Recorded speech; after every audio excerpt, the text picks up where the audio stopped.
November 11, 2025, a date that, for most Americans, began like any other, but in the heart of the nation's capital, a storm was brewing, one that would soon grip the country in a way few could have predicted. Washington, D.C. is gripped by more than autumn's chill. An unprecedented constitutional crisis has frozen the nation.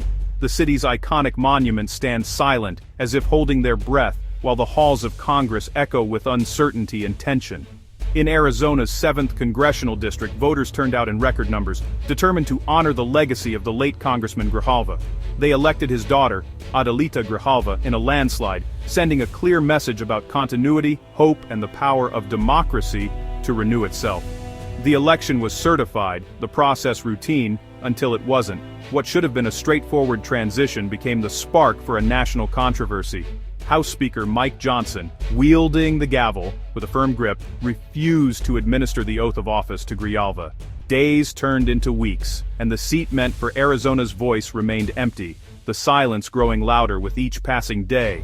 The speaker's shifting excuses, shutdowns, dubious precedents, rang hollow. Each explanation seemed more like a smokescreen than a reason, fueling speculation and outrage across the political spectrum. He'd sworn in Republicans, under similar circumstances, but not Grijalva. The double standard was impossible to ignore, and critics accused Johnson of playing politics with the Constitution itself. The Constitution is clear: age, citizenship, residency. Grijalva met every requirement, just as her predecessors had. There was no legal or procedural reason to deny her the oath. Her election and certification were undisputed. No court challenges, no recounts, no allegations of fraud. The people had spoken, and the process had worked, until it was blocked at the very last step. Yet the speaker's refusal was seen as a raw power play, silencing Arizona's voice before it could be heard.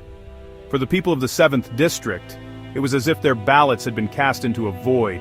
Constituents back home grew restless and angry, watching as their representation in Congress was denied. Local leaders and activists rallied, demanding answers and action, but the impasse in Washington only deepened. This wasn't just about one district, it was about the very foundation of representative government. If the will of the voters could be so easily dismissed, what did that mean for the rest of the country? The House is meant to be closest to the people, not a chamber controlled by one leader's whims. The Speaker's actions called into question the very nature of American democracy. By blocking Grijalva, the Speaker wasn't just delaying an oath, he was obstructing democracy itself. Protesters gathered outside the Capitol, their chants echoing through the marble corridors. He claimed a power the Constitution doesn't grant, deciding which elected officials are legitimate. Legal scholars and historians warned that such a precedent could undermine the entire system of checks and balances. This act sent shockwaves through the political system, raising urgent questions about the sanctity of the vote. Newsrooms buzzed with debate, and political analysts struggled to make sense of the Speaker's unprecedented move. The standoff became a test of whether the will of the people or the will of one man would prevail. Lawmakers on both sides of the aisle faced mounting pressure to act as the eyes of the nation turned to the Capitol. Across the country, Americans took to social media, demanding justice and accountability. The hashtag #JuLetHerServe trended for days as citizens voiced their outrage and solidarity with Arizona's voters. The nation watched, uncertain if the rules of democracy would hold. In this moment, the future of representative government hung in the balance, and the world waited to see what would happen next. Arizona's 813,000 residents suddenly had no voice in Congress, taxed, governed, but unrepresented. Attorney General Chris Mays called it taxation without representation, echoing the founding grievance of the American Revolution. After nearly a month, Mays filed a federal lawsuit against Speaker Johnson in the House, demanding Grijalva be seated. The suit argued the Speaker's role is ceremonial, not a gatekeeper to nullify certified elections. Arizona demanded the court restore its district's voice and defend the constitutional right to representation. Arizona's lawsuit triggered a showdown between Congress and the courts. Speaker Johnson's team claimed the courts had no say. House rules were House business. Arizona countered, this was about constitutional rights, not internal schedules. If a speaker could block members for politics, democracy itself was at risk. The legal battle centered on Article 1, Section 5, and the 1969 Powell v. McCormick precedent. The court ruled swiftly. Speaker Johnson had overstepped. The oath was a duty, not a weapon. The House was ordered to seat Grijalva immediately. The decision was a sharp rebuke and a vital defense of the separation of powers. The court's ruling should have ended the crisis. Instead, Speaker Johnson escalated. He denounced the judiciary, calling the ruling an attack on Congress's independence. Johnson threatened to defund the federal courts and floated impeaching the judges who ruled against him. These were not idle threats. They were a direct challenge to judicial independence. Hardliners cheered, but legal experts warned this was an assault on the rule of law. An independent judiciary is essential for democracy. Johnson's threats risked destabilizing that balance.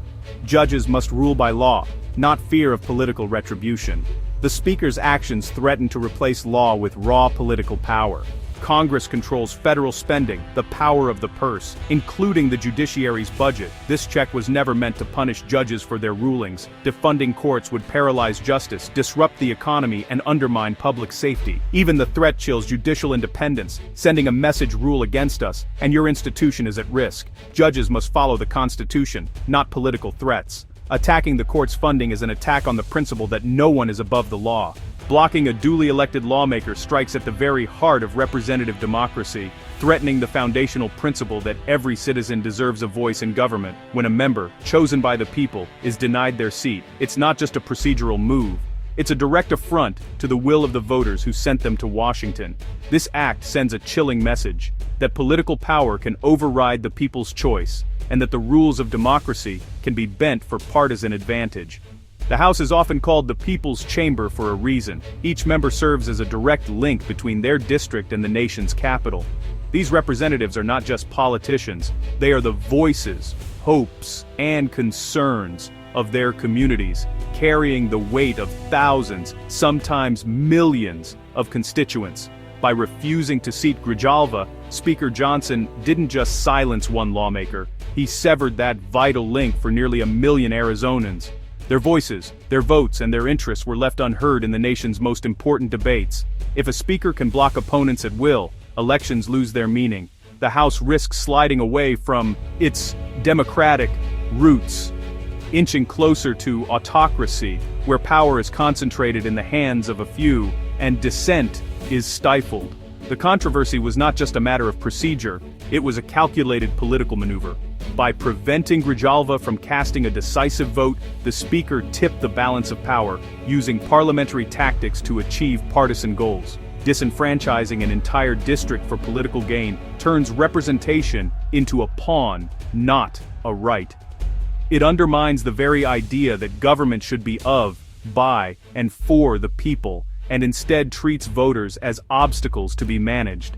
This episode challenged the very meaning of citizenship, and the promise that every vote counts. It forced Americans to confront the fragility of their democratic institutions and question whether their voices truly matter. The Speaker's actions broke that promise, undermining trust in democracy itself and leaving a lasting scar on the nation's faith in fair representation. The court's rebuke was a blow to Speaker Johnson's authority.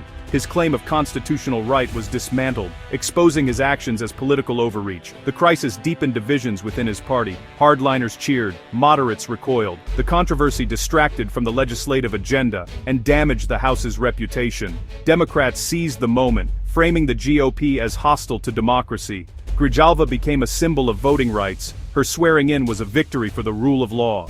Johnson faced calls for censure, his leadership weakened by the constitutional showdown he lost. His gamble for power left him isolated and his oath to democracy in question. The Arizona crisis was more than a scandal. It was a stress test for American democracy. It forced the nation to confront uncomfortable truths about the systems and values we often take for granted. In moments of turmoil, the strength of our institutions and the character of our leaders are put under a microscope, revealing both vulnerabilities and sources of resilience. It exposed how fragile our norms and mutual respect truly are. The deep divisions among citizens, the erosion of trust in public officials, and the willingness of some to undermine democratic processes all came into sharp focus. The crisis reminded us that democracy is not just a set of rules, but a living agreement among people to respect those rules, and each other. The peaceful transfer of power and respect for election results are the bedrock of our republic. These traditions are not automatic, they are upheld by generations who choose to honor them, even when it is difficult or unpopular. Without this shared commitment, the very foundation of our government is at risk. When leaders threaten the courts, the balance of power, and public trust, erodes. The judiciary is designed to be an impartial guardian of the Constitution, but its authority depends on respect from both the public and those in power. Attempts to intimidate or undermine the courts can have lasting consequences, shaking the faith that citizens place in justice. Yet the system held, the courts acted, the law prevailed, and public outcry defended core principles. This moment demonstrated that even under immense pressure, the checks and balances built into our democracy can still function. The voices of ordinary people, the courage of judges, and the vigilance of the press all played a role in upholding the rule of law. Democracy requires active defense from citizens and leaders alike. It is not a spectator sport. It demands participation, vigilance, and a willingness to speak out against injustice. Every vote cast, every protest organized, and every conversation about our shared future helps to strengthen the fabric of our society. The crisis was a warning. Our norms are under threat, and the health of our republic depends on our willingness to defend them. If we become complacent, the values that define us can erode, sometimes quietly, until they are difficult to recover. It is up to each generation to renew the promise of democracy.